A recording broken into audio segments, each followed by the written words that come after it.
አሰብ የማንነት የኢትዮጵያ ባህር በር ጥያቄ በሚል መጽሐፉ ላይ ያነሱትን አንድ ነገር ልጥቀስ። ህወሓት የአሰብ ወደብን የኢትዮጵያ እንዲሆን ላለማድረጉ ከፖለቲካ አመራር ባሻገር ሌሎች ምክንያቶች መኖራቸውን ይጠቅሳሉ።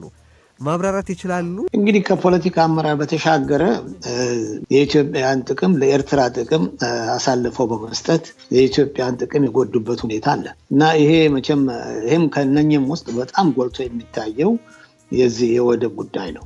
ብዙ መንገዶች ነበሩ አሰብን ወደ ኢትዮጵያ የሚታጠፍበት።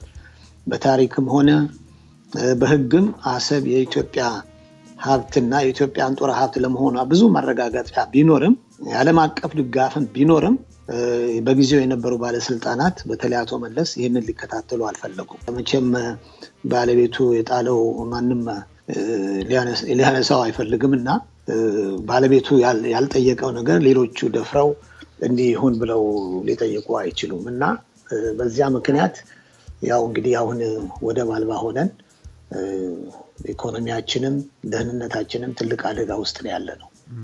ይሄ እንግዲህ ከፖለቲካ አንፃር ስልጣን ጉጉት በስተቀር ይሄ እንደ አገር ክህደት መቁጠር ይቻላል ማለት ነው።